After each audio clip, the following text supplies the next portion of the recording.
Hi guys, what's up? Good day sa inyo lahat. Today's video, syempre, food trip na naman tayo. Dito tayo sa Chinatown, sa Binondo. Tayo kayong kakain sa Express Sincerity. Welcome to Chinatown. Let's go to Chinatown. Kasama natin yung food trip, si Nanay. Hi Nanay. Syempre, kasama rin natin si Chabirut. Kasama rin natin kakain si Saprina. Sup? Si Mama. Si Ananse. Ayan si Kuya. Ayan si Kuya. Mama.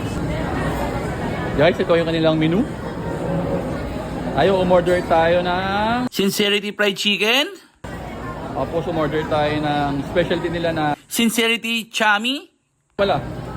Tapos kumuha tayo ng kiampong rice na big. Tapos kumuha rin tayo ng kikiam, siomai, Shanghai.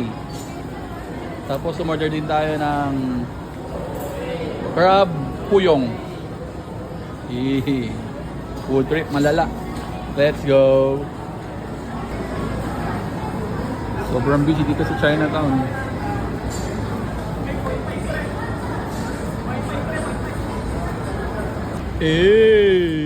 Pakaangat.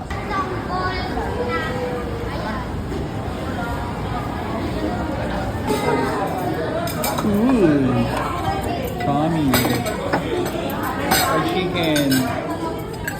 With rice.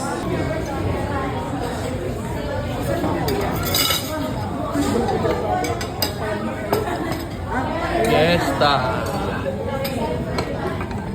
Rice.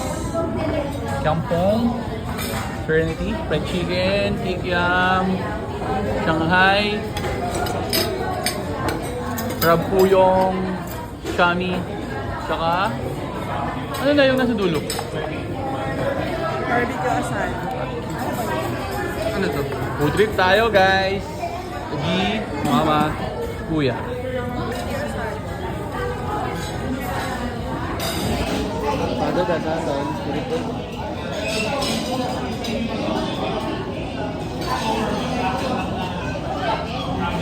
Eat.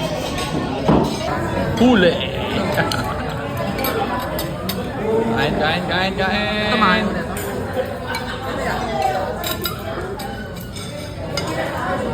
Kami na yung chili. Chub. Sarap yan. Hindi masarap. Ayos. Tayo kay Abirut. Mama, okay.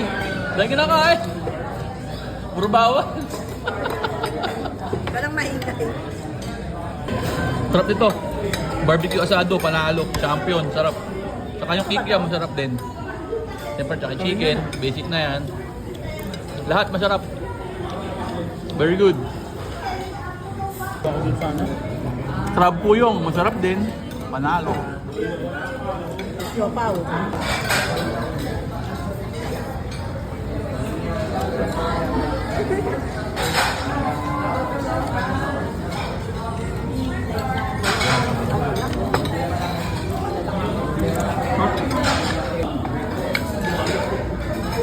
Hey, siomai, the best. Overall, panalong-panalo dito sa Express Sincerity. Panalong-panalo, busog na busog ang pamilya ko.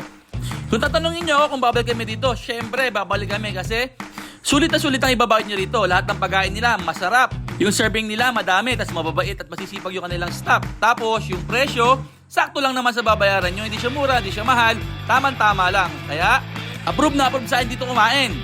Hindi ako mapapahiya sa inyo pag dito kayo kumain. So guys, alam nyo na siguro pag magagawin kayo ng Lucky Chinatown, alam nyo na siguro kung isa sa mga kakainan nyo. Approve na approve dito, napakasarap. Guys, okay na? Bus na ang aming pagkain. Parang dinaanan ng bagyo. So paano? Hanggang dito na lang. Busog na kami. Yun lang. Maraming salamat sa panonood. Geng.